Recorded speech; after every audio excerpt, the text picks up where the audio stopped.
We're making pizza, and it's gluten-free, low-carb pizza because carbs make me sick and gluten makes me sick. Yeah, I'm a real lucky person, aren't I? Woo. But I found this pizza recipe and it's legitimately magical, so I figured I would share the magic. First step, when you make anything, make sure you turn the oven on. Otherwise, you're going to be real sad later. This one is 400, I think. I'm never really that picky about being specific.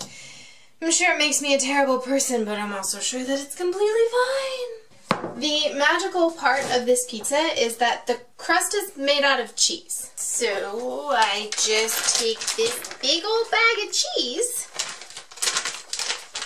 and that's going to be the main part of my crust, which is so cool. It's 8 ounces, 2 cups, this size bag.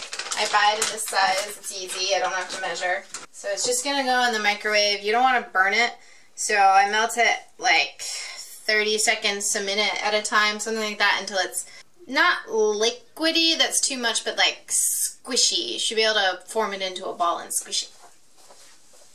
And while that's going, we'll get the other ingredients out. This recipe has one weird ingredient. It's called psyllium husk powder. It helps hold everything together. So if you don't know what gluten is and everybody's allergic to it and crap, it's a thing that like helps keep stuff sticking together in any baked goods. So that's why if you have anything gluten-free, a lot of times it's crumbly because whoever it is hasn't taken the time to learn how to make non-crumbly things. The secret is lots of eggs, by the way. Any people going gluten-free out there, if you use more eggs, things won't fall apart. This is something similar. So it's called psyllium husk powder. A lot of people use it as a dietary supplement, so you can find it like in the vitamin section, and it's fiber. And you just like put it in stuff to give you more fiber. But in this case, we use it to help things stick together. The other thing we use to give our crust a little bit of consistency of something other than just cheese, almond meal. It is ground up almonds, depending on the kind you buy. This one was blanched almonds, so there's no skin. Trader Joe's has one that I really like that's literally just ground up almonds, but I'm out of that, so I'm using the slightly fancier one that I usually use for macaroons. But it's fine because the pizza will look prettier, and since I'm making this to bring into lab, might as well be pretty because other people are picky and my food's weird enough to begin with. So after 1 minute of microwaving, it's like almost there. It's hot to the touch.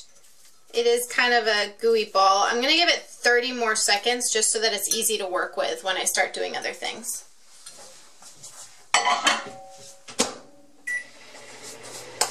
also add a few other things to this crust. 1 egg. Like I said, eggs help things bind, but it's also going to give your crust that doughy feel. If you use just cheese, you would have what you expect, just cheese. So adding the egg, very important. You also add a little bit of cream cheese. Shh, don't tell the other girl in lab. She hates cream cheese, but she likes this pizza. But it's a very small amount. It's supposed to be 3 tablespoons. I'm not really measuring. I'm sure this is close enough. And I'm going to mix this with the egg before I put it into the cheese.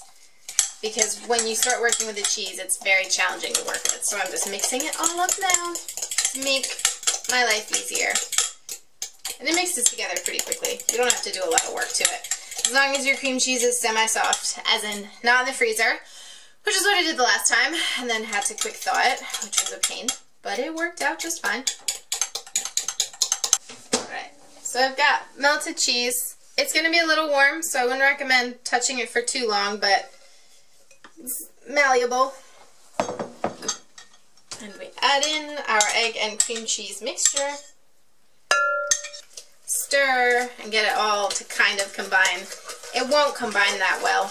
See, the cheese kind of sticks all on the fork, and it's not terribly appetizing, but that's okay. You'll get pizza in the end and be happy, but it's kind of combined. It sort of is. It's fine. When you add the flour, it gets better. So now we add all of the dry ingredients, now that all the wet ones are done. I add some pepper, and some salt.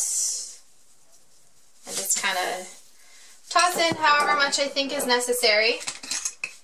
It wouldn't be pizza without some oregano. For this recipe, I work it into the crust. I use an Italian seasoning mix, actually, so it has more than just oregano in it, but oregano alone is fine. So I have Italian seasoning. It is, what is in here? Oregano, marjoram, thyme, rosemary, and sage. Just gives your pizza an extra little kick to it. You can put in quite a bit, because remember, this will be spread out over an entire pizza. I think this recipe recommends 1 tablespoon, but that would require specific measuring on my part, and that's not happening. I will measure the psyllium husk powder a little better, so that's a tablespoon. I got mine off Amazon, but I'm sure you can find it in stores too. It just might not be in the baking aisle, it might be in the nutrition aisle. 3/4 cup cauliflower. So it's a pretty fine meal. It looks a lot like what flour would look like, but it's much clumpier. That's fine, you stir it out anyway. And it's high protein and fat, very low on carbs. So this pizza is incredibly filling, much more so than normal pizza. So if you're used to sitting down and eating an entire pizza, I wouldn't necessarily plan on that for this one. You might be able to eat it all, but then you're gonna feel way too full afterwards. So everything's in here, and now I'm just mixing it all in and getting it to combine. And at this point, I will take off any jewelry and use my hands to really get it to all mix together. It won't mix well without that. It's pretty sticky, but you want to get it as evenly combined as you can. And it won't be that even. It won't look like normal dough. You'll still get threads of cheese through and stuff, but it's fairly mixed together. This is pretty good. So it can go into our pan. I like to use a cast iron pan for this. I think that it's really hard for things to stick to cast iron pans. You can add a little bit of olive oil, and this dough is pretty sticky, so you will want to be generous with this. And it also, the dough will spread out a little, so having something like this cast iron pan, it's the perfect size for this recipe, and it prevents too much spreading of the dough. And so we'll just plop it in here, kind of scrape out what's left, and you just smush it. Just keep on smushing. You want to get it into a circular pattern. If you wanted a really thin crust pizza, I'm sure you could coat a rolling pin in olive oil and really work it to get it very thin. But I just found that this size pan gives you a pretty good, a nice crust. Not too thick, not too thin. Don't press it up on the edges too much, because after we bake this, we're going to take it out and flip it over. So if you were to try and push it up on the edges, when you flip it, you would then have edges pointing the wrong way. So I try and just even them out. Nice and even all the way around. And then this is going to go in the oven and bake for like 10 to 12 minutes. We have to pre-bake the crust before we put any toppings on it. So into the oven the very hot oven we go.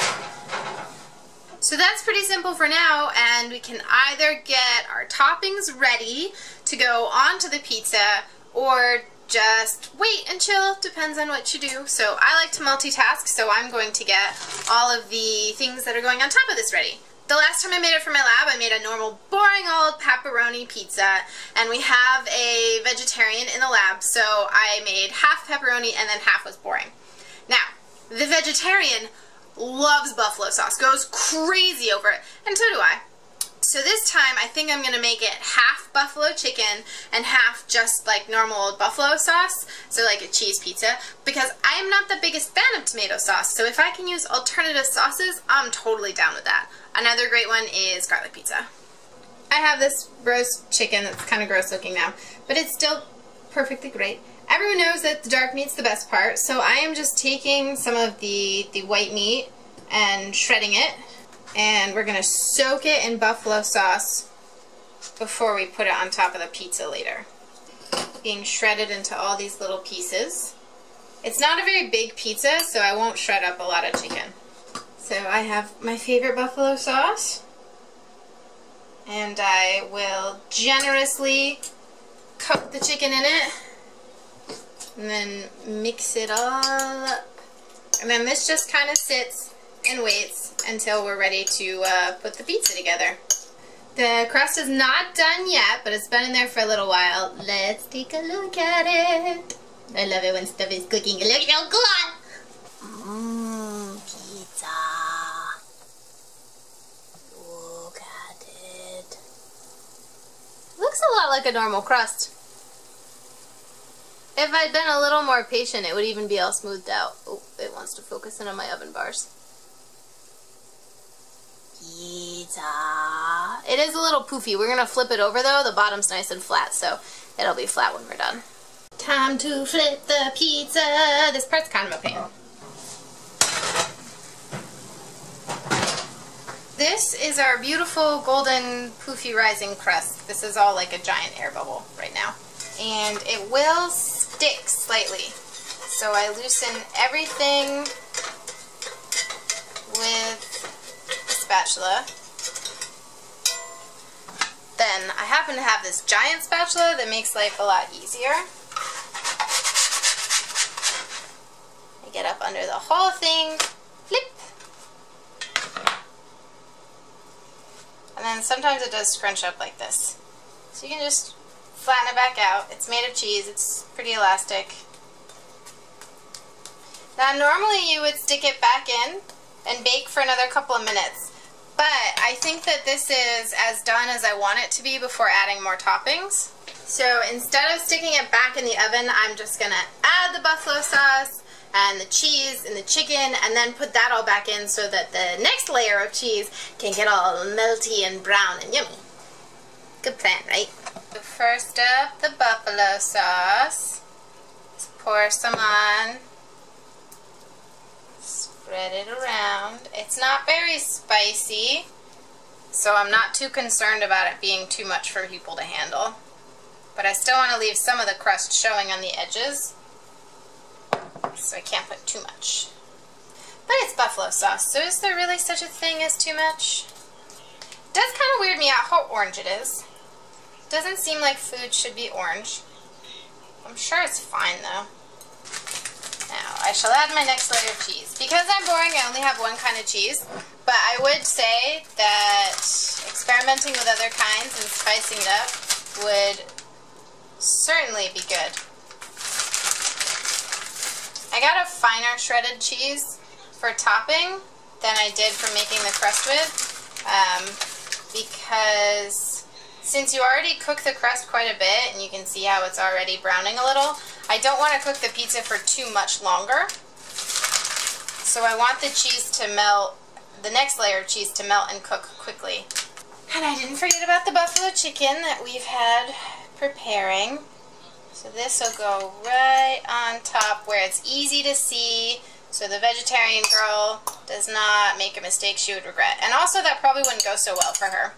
If you haven't eaten meat for a long time, you kind of lose the ability to process it, and it can make you really sick. So I don't want to make her sick. That would be mean. And then I'll add just the rest of the cheese around that to help blend it into the pizza.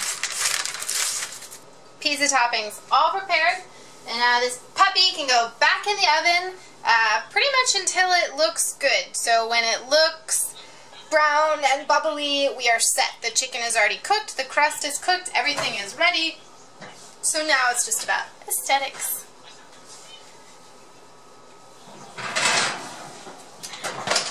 I don't put it on the top shelf. Do not put it on the top shelf of your oven. That puts it closer to a burner and then more likely for your crust to burn. This is cheese. It will burn the fat in it. It can burn semi-easily if you're not careful. And because you still want to get all of the second layer of cheese, you added like gooey and a little browned and stuff too. You don't want to make the process too fast by sticking it on the top burner. So now we just wait for the pizza to come out. And then I can't eat it tonight because it's from a lab in the morning, but I'm sure it'll be great. We have a toaster oven there, so we can like warm it up in small slices if need be, but won't be able to warm up the whole thing, which makes me sad. But I'm sure it'll be fine. It's only been in there a couple minutes, and it is already looking pretty good. I might even take it out and then stick it back in the oven tomorrow to warm it up before I take it in. But this is, oh baby, I cannot wait to eat this tomorrow! And that's how you make gluten-free, carb-free pizza. And despite all the freaking qualifiers that I have to make, like honestly, it's not even, you don't need to be on a special diet. This pizza is just really, really good, and it's easy. I swear it is easier to make than normal pizza. It is so simple to just mix everything together. It's the fastest pizza recipe I've ever made, and it's so good. And I brought it into my lab, and all of the people there ate it, and they all really liked it and thought it was great, and were very surprised. I don't know why they're constantly surprised, but it's good, and I recommend you try it, and I will try to remember to link the recipe in the video description because I found it on this guy's blog, whatever, and it was amazing. And if I forget, leave me angry comments to remind me so you guys have this recipe because it's like, yeah, it's so good. I'm so excited. I haven't tried it with buffalo chicken yet, and buffalo chicken's my favorite kind of pizza, so I'm pretty excited for that. And if you're wondering why we're making pizza, because it's pie day. Yeah, it is. It's pie day.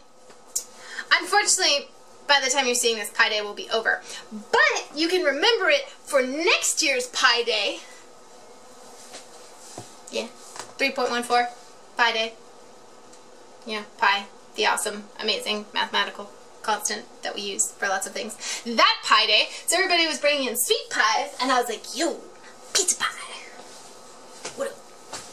I get really weird the later at night it gets, and I'm cooking late at night, and I am never, yeah, yep. So, thanks for hanging out with me while we made pizza, and you should try and make pizza, and let me know how it goes, and if you like it, and happy pie day retroactively.